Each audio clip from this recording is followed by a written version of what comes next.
നമസ്കാരം. Raf talk ഫുട്ബോളിലേക്ക് അവർക്കും സ്വാഗതം. ഫിഫ വേൾഡ് കപ്പിൽ 2 റൗണ്ട് മത്സരങ്ങൾ പൂർത്തിയായല്ലോ. ഈ 2 റൗണ്ട് മത്സരങ്ങൾ പൂർത്തിയാകുമ്പോൾ നിലവിൽ നോക്കൗട്ട് സ്റ്റേജ് ഉറപ്പിച്ചത് 7 ടീമുകൾ മാത്രമാണ്. 32 ടീമുകൾ ആണല്ലോ റൗണ്ട് ഓഫ് 32 ഉണ്ടാവേണ്ടത്. അതിൽ 7 ടീമുകളാണ് ഇപ്പോൾ സ്ഥാനം ഉറപ്പിച്ചിട്ടുള്ളത്. ബാക്കി ടീമുകളുടെ ക്വാളിഫിക്കേഷൻ ഇന്നു മുതൽ ആരംഭിക്കുന്ന 3-ാം റൗണ്ടിലാണ് തീരുമാനമാവുക. നിലവിൽ ക്വാളിഫൈ ചെയ്തിരിക്കുന്ന ടീമുകൾ Mexico, USA, Germany, Argentina, France, Norway, Colombia. ഇത്രയും ടീമുകളാണ് ഇപ്പോൾ ക്വാളിഫിക്കേഷൻ ഉറപ്പാക്കിയിരിക്കുന്നത്. അതായത് 7 ടീമുകളാണ് ക്വാളിഫൈ ചെയ്തിരിക്കുന്നത്. പലരും ക്വാളിഫിക്കേഷന് തൊട്ടരികിലാണ്. അത് ഇന്ന് തുടങ്ങുന്ന 3-ാം റൗണ്ടോടുകൂടി തീരുമാനമാകും. നിലവിൽ നമ്മൾ ഗ്രൂപ്പുകളും അതുപോലെ മുന്നോട്ടുള്ള സാധ്യതകളുമൊക്കെ ഒന്ന് പരിശോധിക്കുകയാണ്. ഗ്രൂപ്പ് എയിൽ മെക്സിക്കോ 2 കളികൾ 6 പോയിൻ്റോടെ നിൽക്കുന്നു. സൗത്ത് കൊറിയ 2 കളികൾ 3 പോയിൻ്റോടെ നിൽക്കുന്നു. ചെക്കിയ 2 കളി 1 പോയിൻ്റോടെ നിൽക്കുന്നു. സൗത്ത് ആഫ്രിക്ക 2 കളി 1 പോയിൻ്റാണ്. അപ്പോൾ സംഗതി വളരെ വ്യക്തമാണ്. മെക്സിക്കോ ഓൾറെഡി ക്വാളിഫൈ ചെയ്ത് കഴിഞ്ഞു. ഇനി ബാക്കി ഒരു പക്ഷേ മികച്ച 3-ാം സ്ഥാനത്തുള്ള ടീം വരെ കയറാം എന്നുള്ളതാണല്ലോ ഇപ്പോൾ ഈ ഒരു വേൾഡ് കപ്പിൻ്റെ ഒരു പ്രത്യേകത. അപ്പോൾ അതുകൊണ്ട് ബാക്കി ആരൊക്കെ എന്നുള്ളത് ഇന്ന് നടക്കുന്ന മത്സരങ്ങളോടുകൂടി തീരുമാനമാകും. ഇന്നെന്ന് പറഞ്ഞാൽ നമുക്ക് സാങ്കേതികമായിട്ട് ഇന്ത്യൻ സമയം നാളെ രാവിലെ 6:30 ഗ്രൂപ്പ് എയിലെ കളികൾ നടക്കുന്നത്. സൗത്ത് ആഫ്രിക്ക സൗത്ത് കൊറിയയ്ക്കെതിരെ കളിക്കുന്നു. സൗത്ത് കൊറിയ വിജയിച്ചാൽ അവർക്ക് ക്വാളിഫിക്കേഷൻ ഉറപ്പാകും. അതല്ല, സൗത്ത് ആഫ്രിക്ക ജയിച്ചാൽ അവർക്ക് 4 പോയിൻ്റ് ആകും. സംഗതി സൗത്ത് കൊറിയക്ക് കാര്യങ്ങൾ കോംപ്ലിക്കേറ്റഡ് ആവും. അതേസമയം ചെക്കിയയും മെക്സിക്കോയും തമ്മിൽ കളിയുണ്ട്. മെക്സിക്കോ ഓൾറെഡി കയറിയതാണ്. സമനില പിടിച്ചാൽ പോലും മെക്സിക്കോ 1-ാം സ്ഥാനം ഭദ്രമാക്കും. അതല്ല, ചെക്കിയ ജയിച്ചാൽ ചെക്കിയക്ക് 4 പോയിൻ്റ് ആകും. ഗെയിം ഓൺ എന്ന് പറയേണ്ടി വരും. പിന്നെ ഗോൾ ഡിഫറൻസും മറ്റുമൊക്കെ ബാധകമാകും. സോ വളരെ ഇൻട്രസ്റ്റിംഗ് ആയ രൂപത്തിൽ ഗ്രൂപ്പ് എ മാറുന്നു. നമ്മൾ പ്രതീക്ഷിക്കുന്നത് 2-ാം സ്ഥാനത്ത് സൗത്ത് കൊറിയ മുന്നോട്ടേക്ക് കടക്കുമെന്നാണ്. സൗത്ത് ആഫ്രിക്കയെ അവർ തോൽപ്പിക്കുമെന്ന് തന്നെ പ്രതീക്ഷിക്കുന്നു. പിന്നെ മികച്ച 3-ാം സ്ഥാനക്കാർ എന്നുള്ളതിനുള്ള പോരാട്ടത്തിൽ ആര് വരും എന്നുള്ളതാണ് കണ്ടറിയേണ്ടത്. ദെൻ ഗ്രൂപ്പ് ബിയിലെ കാര്യത്തിലേക്ക് വന്നാൽ, ഗ്രൂപ്പ് ബിയിൽ നിലവിൽ കാനഡയും സ്വിറ്റ്സർലൻഡും 2 കളികളിൽ നിന്ന് 4 വീതം പോയിന്റുകളുമായിട്ട് 1-2 സ്ഥാനങ്ങളിൽ നിൽക്കുമ്പോൾ ബോസ്നിയ ആൻഡ് ഹെർസഗോവിനക്കും ഖത്തറിനും ഓരോ പോയിന്റുകളാണുള്ളത്. എല്ലാ ടീമുകൾക്കും സാധ്യതകൾ ഇപ്പോഴും ബാക്കിയുണ്ട് എന്നർത്ഥം. ഇന്ന് രാത്രി 12:30 ബോസ്നിയ ആൻഡ് ഹെർസഗോവിനയും ഖത്തറും തമ്മിലാണ് കളിക്കുന്നത്. ഖത്തർ ജയിച്ചാൽ 4 പോയിൻ്റായി. ബോസ്നിയ ആൻഡ് ഹെർസഗോവിന ജയിച്ചാൽ അവർക്ക് 4 പോയിൻ്റായി. സമനില പിടിച്ചാൽ പിന്നെ 2 പോയിൻ്റ് മുന്നോട്ട് പോകാനുള്ള ഗതി ഓൾമോസ്റ്റ് അടയപ്പെടും. അതേ സമയത്ത് തന്നെ സ്വിറ്റ്സർലൻഡും കാനഡയും തമ്മിലുള്ള കളിയുണ്ട്. 2 ടീമും ഓരോ പോയിന്റുകൾ നേടിയാൽ പോലും 1-2 സ്ഥാനങ്ങൾ അവർക്ക് ഉറപ്പാക്കാൻ പറ്റും. ജയിക്കുന്ന ടീമാണ്, ഒരു ടീം ജയിച്ചാൽ അവർക്ക് ക്വാളിഫിക്കേഷൻ 1-ാം സ്ഥാനത്തോട് തന്നെ ഉറപ്പാക്കാൻ പറ്റും. തോൽക്കുന്ന ടീമിന് പിന്നെ മറ്റ് ടീമുകളുടെ റിസൾട്ട് വെയിറ്റ് ചെയ്യേണ്ടി വരും. വെയിറ്റ് ചെയ്യാന്ന് പറഞ്ഞാൽ അപ്പം തന്നെ കളി അത് ബാധിക്കും എന്നർത്ഥം. സോ ഇൻട്രസ്റ്റിംഗ് ആണ് ആ ഗ്രൂപ്പ്. നമ്മൾ പ്രതീക്ഷിക്കുന്ന ഏതായാലും കാനഡയും സ്വിറ്റ്സർലൻഡും തന്നെ മുന്നോട്ട് പോകുമെന്നാണ്. 3-ാം സ്ഥാനത്തിനുള്ള പോരാട്ടത്തിൽ ഒരു പക്ഷേ ഖത്തർ വരാനുള്ളൊരു സാധ്യത നമ്മൾ കാണുന്നുണ്ട്. ഗ്രൂപ്പ് സിയിലേക്ക് വന്നാൽ ഖത്തർ പക്ഷേ വളരെ പരിതാപകരമാണ് നിലവിൽ അവരുടെ സ്ഥിതി. പക്ഷേ ബോസ്നിയയെ അട്ടിമറിക്കാനൊന്നും പറയാനില്ല. ബോസ്നിയ അത്ര മികച്ച പ്രകടനമൊന്നുമല്ല. അപ്പോൾ അതുകൊണ്ട് തന്നെ അവർക്ക് സാധ്യതയുണ്ട് ഒരു പോസിറ്റീവ് റിസൾട്ട് ഉണ്ടാക്കിയില്ലെന്നാണ് നമ്മൾ പറഞ്ഞതിന് അർത്ഥം. ഗ്രൂപ്പ് സി ആണ് അടുത്ത്. ഇൻട്രസ്റ്റിംഗ് ആയിട്ടുള്ള ഗ്രൂപ്പാണല്ലോ. ബ്രസീലിൻ്റെ ഗ്രൂപ്പാണ്, മൊറോക്കോയുടെ ഗ്രൂപ്പാണ്, സ്കോട്ട്ലൻഡും ഹെയ്റ്റിയും ഉള്ള ഗ്രൂപ്പാണ്. നിലവിൽ 2 കളികളിൽ നിന്ന് 4 പോയിൻ്റ്. ബ്രസീൽ 1-ാമത്, അതേപോലെ തന്നെ മൊറോക്കോ 2 കളി 4 പോയിൻ്റ്. ചെറിയ ഗോൾ ഡിഫറൻസിൻ്റെ കാരണം കൊണ്ട് അവർ 2-ാമത്. സ്കോട്ട്ലൻഡ് 3-ാമത് 3 പോയിൻ്റ്. ഹെയ്റ്റിക്ക് പോയിൻ്റ് ഇല്ല. ഹെയ്റ്റി എലിമിനേറ്റഡ് ആണ് വേൾഡ് കപ്പിൽ നിന്ന്. അപ്പോൾ ഇതിൽ നമ്മൾ ശ്രദ്ധിക്കേണ്ട ഏറ്റവും പ്രധാനപ്പെട്ട ഒരു കാര്യം എന്ന് പറഞ്ഞാൽ ഗ്രൂപ്പിൽ 1-2 സ്ഥാനം അതിൻ്റെ ഒരു നിർണയമായിരിക്കുമെന്ന് പ്രധാനമായിട്ടും നടക്കുക. ബ്രസീലും മൊറോക്കോയും മുന്നോട്ട് പോകാൻ തന്നെയാണ് സാധ്യത. ഇപ്പോൾ ബ്രസീൽ ഇന്ന് രാത്രി ഇന്ത്യൻ സമയം 3:30 സ്കോട്ട്ലൻഡുമായിട്ട് കളിക്കുമ്പോൾ പോസിറ്റീവ് റിസൾട്ട് ഉണ്ടാക്കിയാൽ തീർച്ചയായിട്ടും അവർക്ക് 7 പോയിൻ്റ് ആകും. മൊറോക്കോ ഹെയ്റ്റിക്കെതിരെ ജയിച്ചാൽ അവർക്ക് 7 പോയിൻ്റ് ആകും. So goal difference will decide the position in the group. So interesting ആണ്. നമ്മളേതായാലും പ്രതീക്ഷിക്കുന്ന ബ്രസീലും മൊറോക്കോയും മുന്നോട്ട് പോകുമെന്നാണ്. സ്കോട്ട്ലൻഡ് ഇനി മെയ്ബി അവരൊരു 3-ാം സ്ഥാനത്തിനുള്ള കണ്ടൻഡറായിട്ട് നിന്നേക്കാം എന്ന് മാത്രം. അടുത്ത ഗ്രൂപ്പ് ഡി ആണ്. ഗ്രൂപ്പ് ഡിയുടെ കാര്യത്തിലേക്ക് വന്നാൽ അതിൽ USA ഓൾറെഡി ക്വാളിഫൈഡ് ആണ്. 2 കളി 6 പോയിൻറ്റുമായിട്ട് അവർ നിൽപ്പാണ്. ഓസ്ട്രേലിയക്ക് 3 പോയിൻറ്റ്, പരാഗ്വയ്ക്ക് 3 പോയിൻറ്റ്, തുർക്കിയെ ഔട്ടായിട്ടുമുണ്ട്. സോ ഇനി ഓസ്ട്രേലിയ പരാഗ്വേ ടീമുകളിൽ ആര് 2ാം സ്ഥാനം പിടിക്കും എന്നുള്ള ചോദ്യമാണ്. തുർക്കിയ വേഴ്സസ് USA പോരാട്ടം നമുക്ക് വെള്ളിയാഴ്ച രാവിലെ 7:30 തുർക്കിയെ വേഴ്സസ് USA പോരാട്ടമുള്ളത്. അതേ സമയത്ത് തന്നെ പരാഗ്വേ ഓസ്ട്രേലിയയുമായിട്ടും കളിക്കുന്നു. സോ പരാഗ്വേ ഓസ്ട്രേലിയ നേർക്കുനേർ പോരാട്ടമാണ്.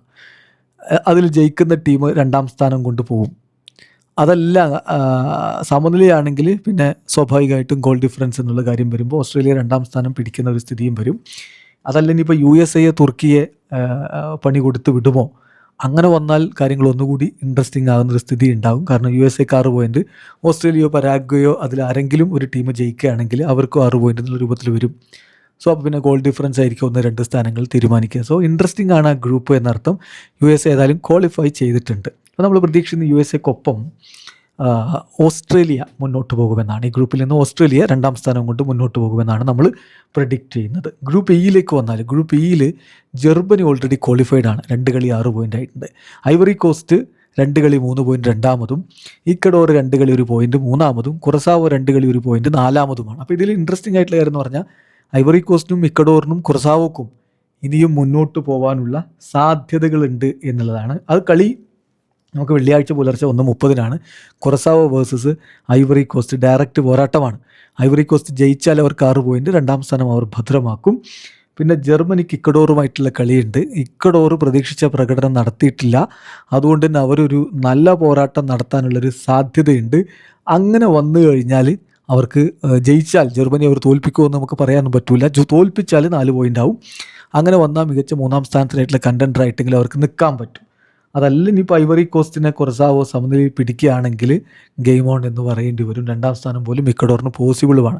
കുറസാവോക്കും ഇനിയിപ്പോൾ ഐവറി കോസ്റ്റിനെ അവർ തോൽപ്പിച്ചാലോ 4 പോയിൻ്റ് ആവും. സാധ്യത കുറവാണ്, എന്തും സംഭവിക്കാമല്ലോ. നമ്മൾ ഏതായാലും ഇപ്പോൾ വിചാരിക്കുന്നത് ജർമ്മനിക്കൊപ്പം ഐവറി കോസ്റ്റ് 2ാം സ്ഥാനവും കൊണ്ട് ഗ്രൂപ്പിൽ നിന്ന് മുന്നോട്ട് പോയേക്കുമെന്നാണ്. ഗ്രൂപ്പ് എഫിൽ നെതർലൻഡ്സ്, ജപ്പാൻ, സ്വീഡൻ, ടുണീഷ്യ ഇതൊരു ഇൻട്രസ്റ്റിംഗ് ഗ്രൂപ്പാണ്. ഓൾറെഡി ഇപ്പോൾ നെതർലൻഡ്സ് 2 കളി 4 പോയിൻറ്റ്, ജപ്പാൻ 2 കളി 4 പോയിൻ്റ് എന്ന് പറയുന്ന നിപ്പാണ്. സ്വീഡൻ 2 കളി 3 പോയിൻ്റ്, അവർ 3ാമതാണ്. ടുണീഷ്യ 2 കളി 0 പോയിൻറ്റ്, -8 ഗോൾ ഡിഫറൻസ് പുറത്തായി. അപ്പോൾ ഈ 3 ടീമുകളിൽ അത് ഇനി എന്തും സംഭവിക്കാമെന്ന രൂപത്തിൽ വളരെ ഇൻട്രസ്റ്റിംഗ് ആയിട്ട് നിൽക്കുന്ന ഒരു ഗ്രൂപ്പാണ് ഗ്രൂപ്പ് എഫ് എന്ന് പറയുന്നത്. ഗ്രൂപ്പ് എഫിൽ നമ്മൾ വെള്ളിയാഴ്ച രാവിലെ 4:30 മത്സരങ്ങൾ നടക്കുന്നത്. ടുണീഷ്യ നെതർലൻഡ്സുമായിട്ട് കളിക്കുന്നു, ജപ്പാൻ സ്വീഡനുമായിട്ടും കളിക്കുന്നു. നെതർലൻഡ്സ് എന്തായാലും ടുണീഷ്യയെ തകർക്കും നമ്മൾ പ്രതീക്ഷയാണ്. അപ്പോൾ 7 പോയിൻറ്റോടെ അവർ 1ാം സ്ഥാനം പിടിക്കാനുള്ള സാധ്യതയുണ്ട്. ജപ്പാൻ സ്വീഡൻ മത്സരം ഒരു തീപ്പൊരി പോരാട്ടമായിരിക്കും.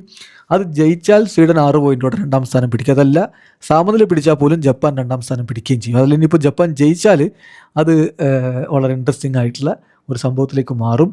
1-2 സ്ഥാനക്കാരായിരിക്കും എന്നുള്ളത് ഗോൾ ഡിഫറൻസിലായിരിക്കും തീരുമാനിക്കപ്പെടാൻ പോകുന്നത്. എന്തായാലും ഇൻട്രസ്റ്റിംഗ് ആണ്. നമ്മുടെ ഒരു പ്രഡിക്ഷൻ എന്ന് പറഞ്ഞാൽ നെതർലൻഡ്സും ജപ്പാനും മുന്നോട്ട് പോകുമെന്നാണ്. സ്വീഡൻ ഇനിയിപ്പോൾ 3ാം സ്ഥാനത്തിൽ കണ്ടൻഡർ ആകുമോ എന്നുള്ളത് മറ്റ് ഗ്രൂപ്പുകളുടെ റിസൾട്ട് അനുസരിച്ച് പറയാൻ പറ്റുള്ളൂ. ഗ്രൂപ്പ് ജിയിലേക്ക് വന്നാൽ ഗ്രൂപ്പ് ജിയുടെ ഒരു പോരാട്ടം എന്ന് പറഞ്ഞാൽ അവിടെ ശ്രദ്ധിക്കേണ്ട കാര്യം ഈജിപ്റ്റ്, അതുപോലെ ഇറാന്, ബെൽജിയം, ന്യൂസിലാൻഡ് ഈ ടീമുകളിൽ ഈജിപ്ത് 2 കളി 4 പോയിൻറ്റോടെ 1ാം സ്ഥാനത്താണ്. എന്നാൽ ഇറാനും ബെൽജിയത്തിനും 2 വീതം പോയിൻറ്റുകളാണ്. എന്തും സംഭവിക്കാം. ന്യൂസിലാൻഡിന് 2 കളി 1 പോയിൻറ്റുമുണ്ട്. അപ്പോൾ ഇവിടെ ഈ മത്സരങ്ങൾ നടക്കുന്നത് ജൂൺ 27 രാവിലെ 8:30 ന്യൂസിലാൻഡ് ബെൽജിയത്തെ നേരിടുന്നു, ഈജിപ്ത് ഇറാനെ നേരിടുന്നുണ്ട്. സോ ഈജിപ്ത് ഇറാൻ മത്സരം ഒരു ഡയറക്റ്റ് ഫൈറ്റോടെ വരുന്നു. ഇറാൻ ജയിച്ചാൽ ഇറാൻ 5 പോയിൻറ്റ് കിട്ടും. അവർക്ക് വേണമെങ്കിൽ 1ാം സ്ഥാനം പോലും ക്ലെയിം ചെയ്യാൻ പറ്റും. അതല്ല ഈജിപ്ത് ജയിച്ചാൽ 7 പോയിൻ്റായി, ഒരു സംശയവും വേണ്ട, അവർ 1ാം സ്ഥാനം കൊണ്ട് പോവുകയും ചെയ്യും. മാച്ച് സമനിലയായാൽ ഈജിപ്തിന് 5 പോയിൻറ്റ്, ഇറാന് 3 പോയിൻ്റ് എന്ന രൂപത്തിലാവും. അതേസമയം ബെൽജിയം വേഴ്സസ് ന്യൂസിലാൻഡ് നമ്മളെന്തായാലും വിചാരിക്കുന്നത് ബെൽജിയം ജയിക്കുമെന്നാണ്. ബെൽജിയത്തിന് 5 പോയിൻ്റ് ഉണ്ടാവുകയും ചെയ്യും. സോ ഗെയിം ഓൺ എന്ന് പറയേണ്ടി വരും. ഇപ്പോഴത്തെ ഒരു സ്ഥിതിവിശേഷത്തിൽ ബെൽജിയം ന്യൂസിലാൻഡിനെതിരെ വിജയിക്കുന്നു, അവർക്ക് 5 പോയിൻറ്റ്. ഈജിപ്ത് ഇറാൻ മത്സരം സമനില പിടിച്ചാൽ പോലും ഈജിപ്ത് 5 പോയിൻറ്റ് 2ാമതായിട്ടോ 1ാമതായിട്ടോ ഒക്കെ ഗോൾ ഡിഫറൻസിൻ്റെ അടിസ്ഥാനത്തിൽ തീരുമാനിക്കപ്പെട്ട് മുന്നോട്ട് പോവുകയും ചെയ്യും. ഇറാന് 3 പോയിൻറ്റ് മാത്രമാണ് അത്തരം സാഹചര്യത്തിൽ ഉണ്ടാവുക. സംഗതി കോംപ്ലിക്കേറ്റഡ് ആവും. അതായത് ഇറാൻ ജയിച്ചാൽ ഇറാൻ 5 പോയിൻ്റ് ആവും. സോ ബെൽജിയം ഇറാനും മുന്നോട്ട് പോകാം, അല്ലെങ്കിൽ ഈജിപ്തും ഇറാനും മുന്നോട്ട് പോകാം. എല്ലാ സാധ്യതകളും ഓപ്പൺ ആവുന്ന ഒരു സ്ഥിതിയിലാണിപ്പോൾ കാര്യങ്ങൾ കിടക്കുന്നത് എന്നർത്ഥം. എന്നാൽ നമ്മൾ പ്രതീക്ഷിക്കുന്നത് ബെൽജിയവും ഈജിപ്തും മുന്നോട്ട് പോകുമെന്നാണ്. ഗ്രൂപ്പ് എച്ചിലേക്ക് വന്നാൽ ഗ്രൂപ്പ് എച്ചിൽ സ്പെയിന്, Uruguay, Cape Verde, Saudi Arabia ടീമുകളാണുള്ളത്. വളരെ ഇൻട്രസ്റ്റിംഗ് ആയിട്ടുള്ളൊരു പോരാട്ടം നമ്മുടെ മുന്നിലേക്ക് വരുന്നു. ഉറുഗ്വായും സ്പെയിനും തമ്മിൽ, കേപ്പ് വെർദയും സൗദിയും തമ്മിലുള്ള കളിയുമുണ്ട്. ഗ്രൂപ്പ് എച്ച് ഇപ്പോൾ നമ്മൾ സത്യം പറഞ്ഞാൽ ശരിക്കും ഇൻട്രസ്റ്റിംഗ് ആണ്. 4 ടീമുകൾക്കും മുന്നോട്ട് വേണമെങ്കിൽ പോവാം എന്ന സ്ഥിതിയിലാണുള്ളത്. സ്പെയിന് 2 കളി 4 പോയിൻറ്റ് ഒന്നാമത്, ഉറുഗ്വായ് 2 കളി 2 പോയിൻറ്റ്, കേപ്പ് വെർദെ 2 കളി 2 പോയിൻറ്റ്, ഉറുഗ്വായ് 2ാമതും കേപ്പ് വെർദെ 3ാമതും, സൗദി അറേബ്യ 2 കളി 1 പോയിൻറ്റ്. ഇതിൽ കേപ്പ് വെർദെയാണ് ശരിക്കും ഞെട്ടിച്ച് കളഞ്ഞിട്ടുള്ളത് എന്ന് തന്നെ പറയേണ്ടി വരും. നിലവിലെ ഒരു സ്ഥിതിയിൽ ഉറുഗ്വായ് സ്പെയിൻ ഡയറക്റ്റ് പോരാട്ടമാണ് വരുന്നത്. ഉറുഗ്വായ് തോറ്റാൽ അവർ 2 പോയിൻ്റായിട്ട് അവിടെ നിൽക്കും. കേപ്പ് വെർദെ സൗദി അറേബ്യ തോൽപ്പിച്ചു എന്ന് വെച്ചോ, കേപ്പ് വെർദെ 5 പോയിൻ്റായിട്ട് മുന്നോട്ട് പോകുന്ന അവസ്ഥയുണ്ടാവും. ഇനി അതല്ല, അവിടെ സമനില പിടിച്ചാൽ പോലും ഉറുഗ്വായ് സ്പെയിനോട് തോൽക്കുകയാണെങ്കിൽ കേപ്പ് വെർദെ മുന്നോട്ട് പോകാനുള്ള സാധ്യത. സോ കേപ്പ് വെർദെക്ക് നല്ല സാധ്യതയുണ്ട് എന്നർത്ഥം. അതല്ല, ഉറുഗ്വായ് സ്പെയിനെ തോൽപ്പിച്ചാൽ ഉറുഗ്വായ്ക്ക് 5 പോയിൻ്റ് ആവും. സ്പെയിൻ അവിടെ 2 പോയിന്റിൽ നിൽക്കും, 4 പോയിന്റിൽ നിൽക്കും. കേപ്പ് വെർദെ സൗദിയെ തോൽപ്പിച്ച് അവർക്ക് 5 പോയിന്റ് ആവും. സോ സ്പെയിനിന് കാര്യങ്ങൾ അവതാളത്തിലാവുന്ന സ്ഥിതി ഉണ്ടാവും. സോ വളരെ വളരെ ടഫായിട്ടുള്ളൊരു പോരാട്ടത്തിലേക്ക് കാര്യങ്ങൾ പോകുന്നു. കേപ്പ് വെർദെക്ക് നല്ല സാധ്യത കാണും. ഞാൻ ബോൾഡായിട്ടൊരു പ്രഡിക്ഷൻ പറയട്ടെ. സ്പെയിനിനെ ഉറുഗ്വായ് വീഴ്ത്തിയാൽ ഉറുഗ്വായ് കയറും. കേപ്പ് വെർദെ സൗദി അറേബ്യ തോൽപ്പിച്ചാൽ കേപ്പ് വെർദെയും കയറും. ഉറുഗ്വായ് പിന്നെ സ്പെയിനിന് മികച്ച 3ാം സ്ഥാനവും കൊണ്ട് മുന്നോട്ട് പോകാനുള്ള ഒരവസരവും ഉണ്ടാവാൻ സാധ്യതയുണ്ട്. സോ ഗ്രൂപ്പ് എച്ച് ഇൻട്രസ്റ്റിംഗ് ആണ്. ഒരു കണ്ണ് അതിൻ്റെ മേലെ ഉണ്ടായിക്കോട്ടെ. ഗ്രൂപ്പ് ഐയിലേക്കാണ് നമ്മൾ വരുന്നത്. ഗ്രൂപ്പ് ഐയിൽ ഫ്രാൻസ് ഓൾറെഡി ക്വാളിഫൈഡ് ആണ്, നോർവേയും ക്വാളിഫൈഡ് ആണ്. സോ സ്റ്റിൽ സെനഗലിന് സാധ്യത ഉണ്ടോ എന്ന് ചോദിച്ചാൽ ഒരു 3ാം സ്ഥാനം കൊണ്ടൊക്കെ കയറാൻ, ഇനിയിപ്പോൾ -3 ഗോൾ ഡിഫറൻസ് ആണ്. സെനഗൽ കയറാനുള്ള സാധ്യത കുറവാണ്. ഇറാഖ് ഏതായാലും -6 ഗോൾ ഡിഫറൻസ് ആണ്, എലിമിനേറ്റഡ് എന്നുള്ള അവസ്ഥയിലാണ് നിൽക്കുന്നത്. സോ സെനഗലും ഇറാഖും തമ്മിലുള്ള നേർക്കുനേർ പോരാട്ടമാണ് വരുന്നത്. അപ്പോൾ അതിൽ സെനഗൽ ജയിക്കും എന്ന് തന്നെ നമുക്ക് ഉദ്ദേശിക്കാം. 3 പോയിൻ്റ് അവർക്കുണ്ടാവും. ഫ്രാൻസ് നോർവേ പോരാട്ടം, അതിനിപ്പോൾ എന്തായാലും അതിലായിരിക്കും 1-2 സ്ഥാനക്കാർ ആരാണെന്ന് തീരുമാനിക്കുക. ജയിക്കുന്ന ടീം 1ാം സ്ഥാനമായിരിക്കും. സമനിലയായാൽ ഫ്രാൻസ് തന്നെ 1ാം സ്ഥാനത്ത് നിൽക്കുകയും ചെയ്യും. സോ ഫ്രാൻസും നോർവേയും മുന്നോട്ട്, വേറെ സംശയങ്ങൾക്ക് അവിടെ വകയില്ല. സെനഗലിന് ഇനിയിപ്പോൾ ജയിച്ചാൽ മികച്ച 3ാം സ്ഥാനക്കാരുടെ ലിസ്റ്റിൽ വരാനുള്ള സാധ്യത തുലോം കുറവാണ്. ഏതായാലും ഈ കളി നടക്കുന്നത് ജൂൺ 27 പുലർച്ചെ 12:30 ഈ 2 കളികൾ, നോർവേ വേഴ്സസ് ഫ്രാൻസും സെനഗൽ വേഴ്സസ് ഇറാഖും കളി നടക്കുന്നത്. അത് നമ്മൾ ഗ്രൂപ്പ് ജെ ആണ്, അതായത് അർജൻറ്റീനയുടെ ഗ്രൂപ്പാണ്. ഗ്രൂപ്പ് ജെയിലെ മത്സരങ്ങൾ വളരെ ആകാംക്ഷയോടുകൂടി ആരാധകർ കാത്തിരിക്കുന്ന പോരാട്ടങ്ങളാണ്. ഗ്രൂപ്പ് ജെയിൽ 2 കളി 6 പോയിൻ്റ്, അർജൻറ്റീന കയറി പോയിട്ടുണ്ട് ഓൾറെഡി.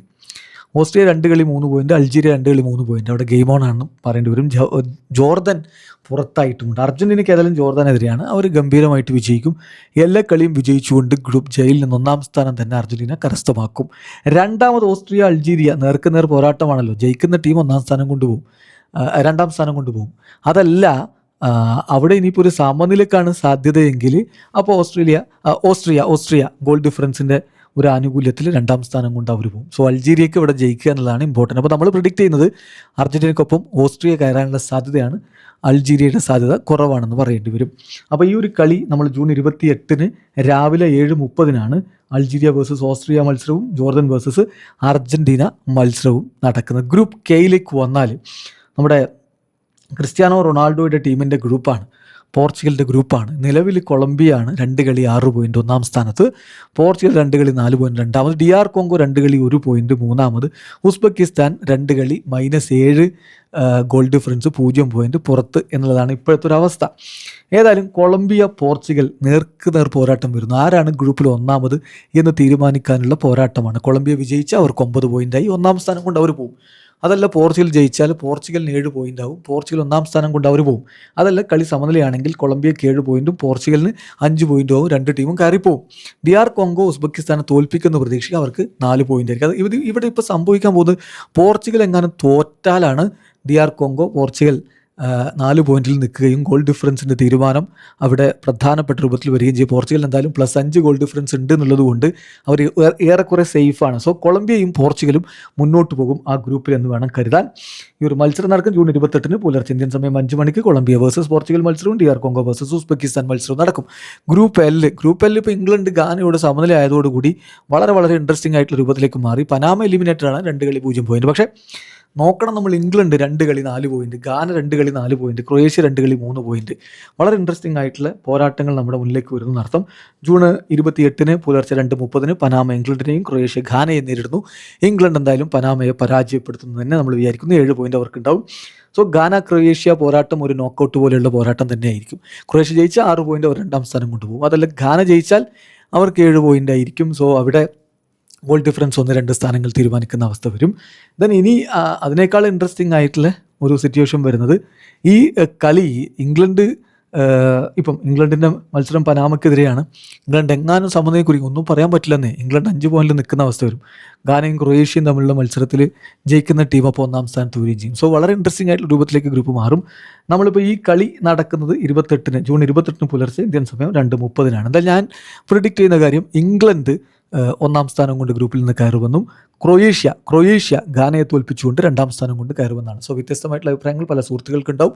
കമൻറ്റ് ബോക്സ് രേഖപ്പെടുത്താം. ആരോഗ്യകരമായ ഫുട്ബോൾ ചർച്ചകളുമായിട്ട് നമുക്ക് മുന്നോട്ട് പോകാം. ഏതായാലും 2 റൗണ്ട് മത്സരങ്ങൾ പൂർത്തിയാകുമ്പോൾ ഗോളടിയിൽ 1ാം സ്ഥാനത്ത് ലയണൽ മെസ്സിയാണെന്നുള്ളതാണ് ഏറ്റവും ഇൻട്രസ്റ്റിംഗ് ആയിട്ടുള്ള കാര്യം. ലിയോ മെസ്സി 5 ഗോളുകളുമായിട്ടും ഏർലിംഗ് ഹാലൻഡും കിലിയൻ എംബാപ്പയും 4 വീതം ഗോളുകളുമായിട്ടും നിൽക്കുന്നു. വീഡിയോ അവസാനിക്കുന്നു. ഫുട്ബോൾ ലോകത്തെ കൂടുതൽ വിശേഷങ്ങളുമായി റഫ്ലക്സ് എടുത്താം.